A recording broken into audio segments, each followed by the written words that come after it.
Momento de reflexão.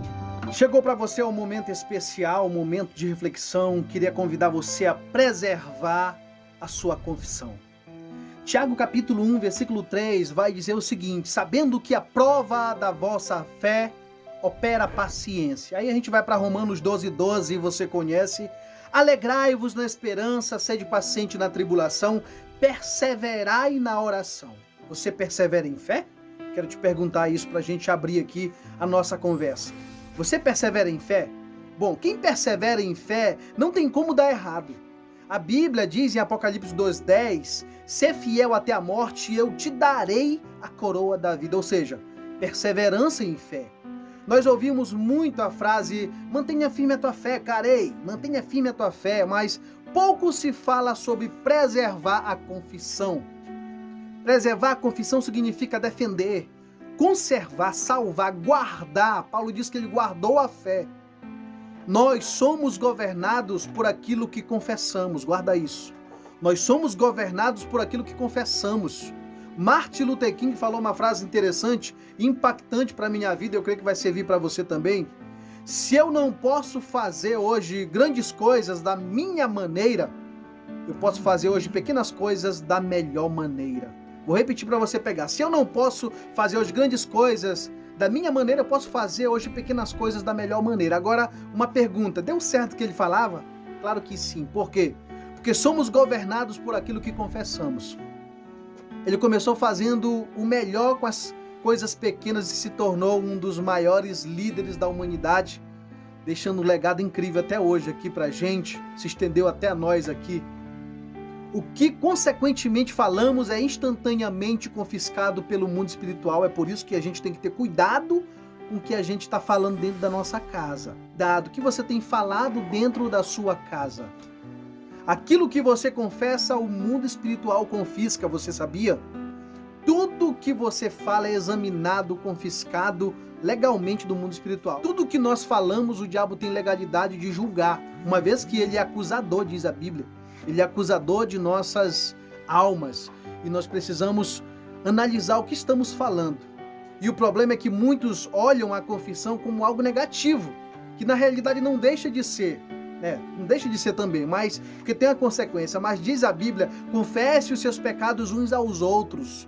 Existe muito mais coisas falando sobre o lado positivo da confissão do que negativo. Um dos lados positivos da confissão, Romanos 10:9, você conhece, a saber, se com a tua boca confessares ao Senhor Jesus e em teu coração creres que Deus o ressuscitou dentre os mortos, o que acontece? Você será salvo. O verso 10 diz, visto que com o coração se crê para a justiça e com a boca se faz confissão para a salvação. Isso é lindo. Essa passagem aqui não está se referindo, gente, a uma confissão de pecado, mas a uma confissão de Jesus. Aquele que confessa Jesus, não aquele que confessa pecado, é interessante você saber.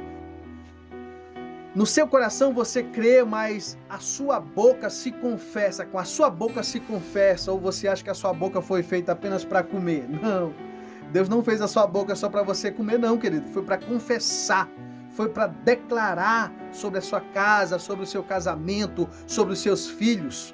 Sim, não confesse só as suas aflições, mas em meio às aflições, confesse sua fé.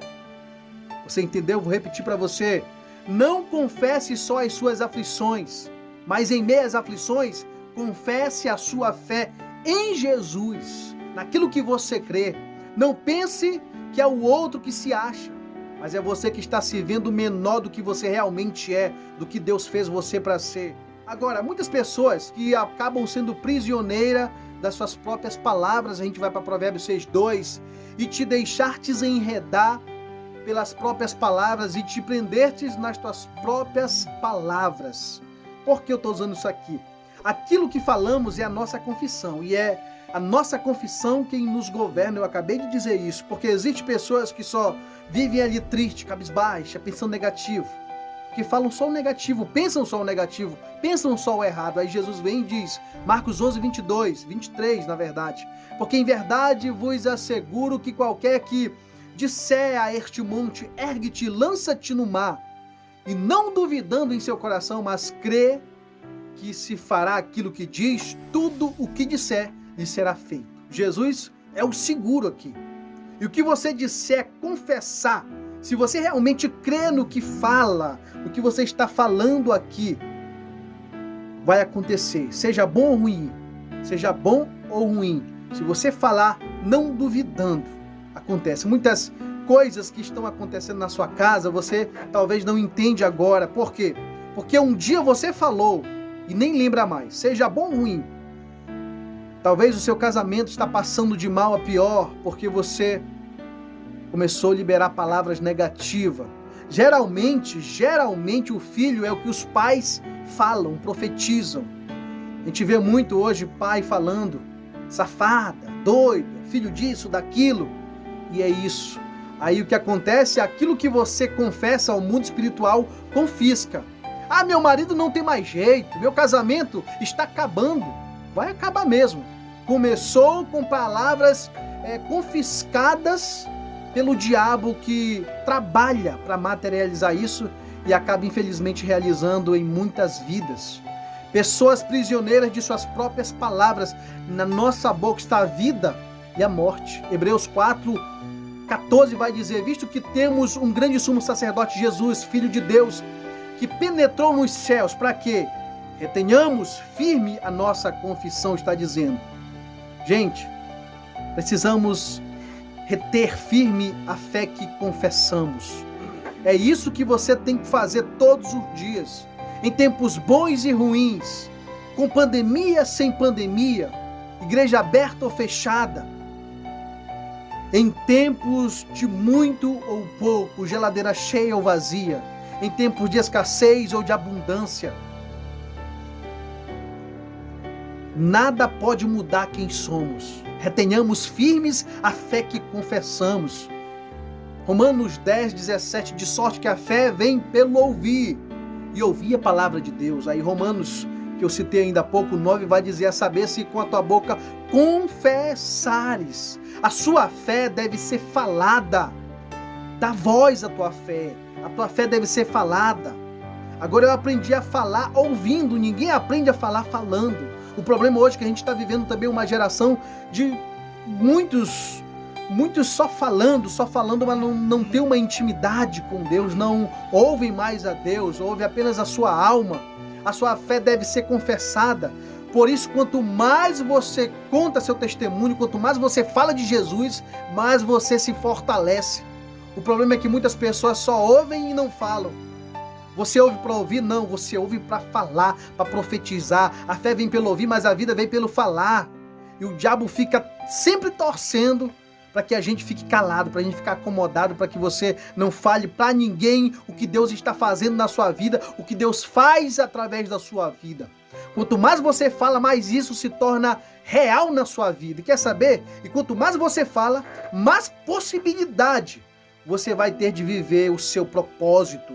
A fé é interior e é espírito. O amor é também interior e é espírito. Então o que determina a força da minha fé, Albeni, Adaías, o que determina a força da minha fé? Eu vou ler novamente para você Romanos 10:17, de sorte que a fé vem pelo ouvir e ouvir a palavra de Deus. A força da sua fé, a capacidade que você tem de ouvir, não de escutar, de ouvir, de entender, de reverenciar a palavra de Deus, a capacidade que você tem de acreditar na palavra de Deus. Por isso Deus diz: quem tem ouvidos para ouvir, que ouça. O dever de ouvir não é de Deus, é de você, é meu, é nós que temos que ouvir. É nós que temos que ouvir. O fato é que quando você ouve a palavra, você recebe fé, mas quando você fala a palavra, você manifesta a fé. Eu vou repetir para você. O fato é que quando você ouve a palavra de Deus, você recebe fé. Mas quando você libera a palavra de Deus, você manifesta a sua fé. E essas duas coisas têm que andar juntinho com você, através da sua vida. E sabe qual é o problema? Tem várias pessoas que ouvem hoje. Tem muita fé e não sabem. Sabe por quê? Porque não exercem. Não exerce. Você tem fé para salvar seu casamento, para salvar sua família, para ajudar o órfão, para dar uma cesta básica para alguém, mas você precisa dar voz à sua fé, cristão. Você quer um milagre? Encare os riscos dando a voz à sua fé. Olha o que diz aqui no verso 34 de Marcos, capítulo 5. Marcos, capítulo 5, versículo 25. Disse-lhe, filha, a tua fé te salvou, vai-te em paz e fica livre deste mal. A mulher aqui do fluxo de sangue estava correndo o risco de ser apedrejada por causa da lei, assassinada, destruída, arrebentada. Ela já não tinha mais reputação. Ela não podia estar ali, mas a fé dela rompeu os riscos, sabe, gente? Rompeu os riscos. E só quem passa por necessidade sabe os riscos que a gente enfrenta. Porque só quem está passando por situação, dificuldade, problema, sabe o que aquela mulher estava passando há 12 anos. Não é 12 dias, é 12 anos com um fluxo de sangue.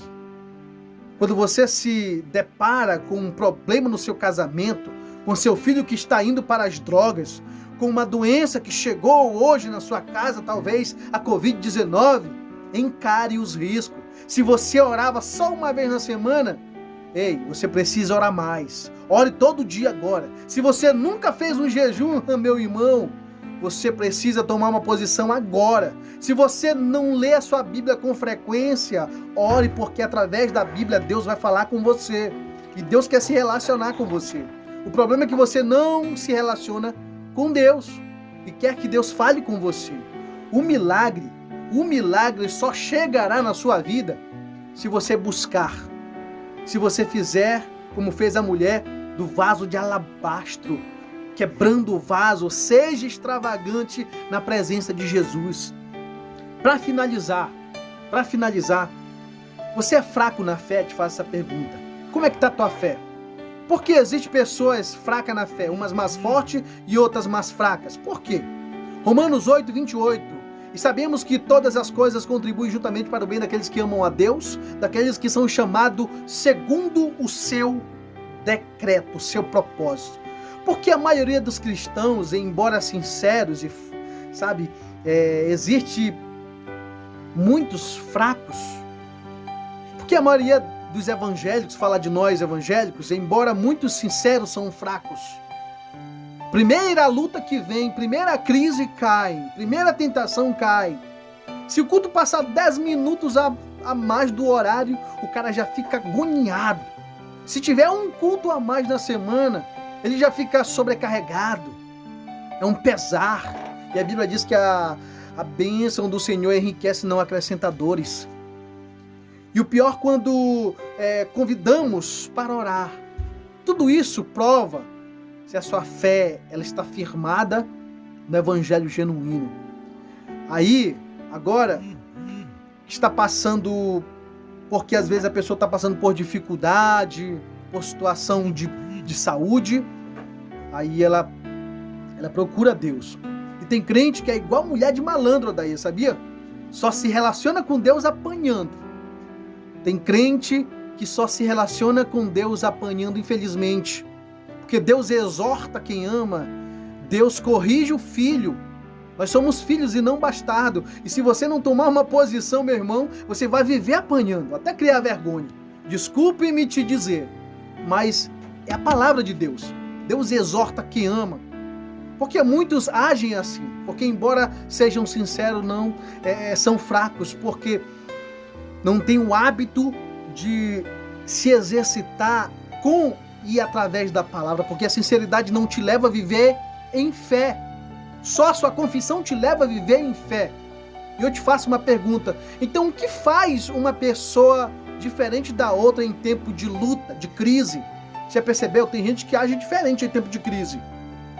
É a ousadia de alimentar a fé que confessa. Guarda isso.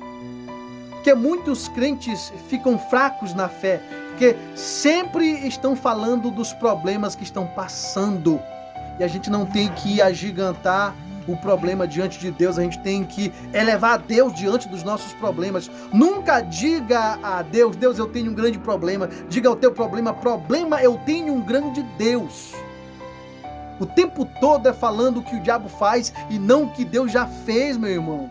Deus tinha o poder, todo o poder para apagar o fogo da fornalha ali dos três, Sadraque, Mesaque e Abednego. Mas por que ele não apagou, Albeni? Porque apagar o fogo ali era honrar o fogo. Apagar o fogo era honrar o fogo. Uma pessoa que pensa que Deus não estava com ela quando ela estava passando por problemas, ela inconscientemente está achando que Deus é fraco, é um fracasso. Porque só está comigo quando as coisas estão indo bem. Quando não está bem, onde está Deus? Pessoas que pensam assim fraquejam na fé toda hora, oscila muito. Deus não é um fracasso. Não exalte mais a sua luta do que Deus. Deus não me fez e nem fez ninguém para derrota. Deus nos fez para suportar. E tudo que Ele permite, a gente suporta. Tudo. Ele não permite algo além que eu não possa suportar. O diabo pode tocar no que você tem, mas ele não toca no que você é. Guarda isso. Guarda isso, porque ele quer que você não saiba disso. O diabo pode tocar no que você tem. Ele fez isso na vida de Jó, mas não pode tocar no que você é. Você é exclusivo. Você é filho, sacerdócio real, nação santa. Você faz parte do povo escolhido de Deus. E tudo que o diabo tirar de você, Deus te dá em dobro. Nunca se esqueça disso. Para fechar, eu quero te dizer, você é completamente amado, meu irmão. Você é extremamente abençoado. Você é eternamente favorecido. Por que eu estou dizendo isso? Eu sou completamente amado. Nada que você fazer ou não fazer na minha vida vai mudar isso. Sim, eu sou extremamente abençoado. Sabe por quê? Nada que você tirar ou botar na minha vida vai mudar isso. Bênção não é o que eu tenho, é o que eu sou. Bênção não é o que você tem, é o que você é. Por isso não se relaciona com ninguém porque ele tem, mas sim por aquilo que ele é. E eu sou, você é extremamente favorecido. Não existe nada, nenhum momento que Deus não me favorece. Todo o tempo somos favorecidos por Ele. Por isso eu li: todas as coisas cooperam para o bem daqueles que amam a Deus. Você ama a Deus? Você ama a Deus? Então preserve a sua fé. Retenha firme a sua confissão em Jesus. A fé deve ser confessada. Encare os riscos usando a sua fé. A sua fé está no poder de ouvir a palavra de Deus. Pare de falar o que você está vendo e comece a falar o que você quer ver pela fé. E a minha oração para fechar é que a sua mente se abra através do poder da palavra de Deus. É o que eu oro em nome de Jesus. Que você preserve a sua fé em Cristo Jesus. Em nome do Senhor, encarando os riscos necessários. Queria que você recebesse essa palavra no seu espírito em nome do Senhor. Amém e amém.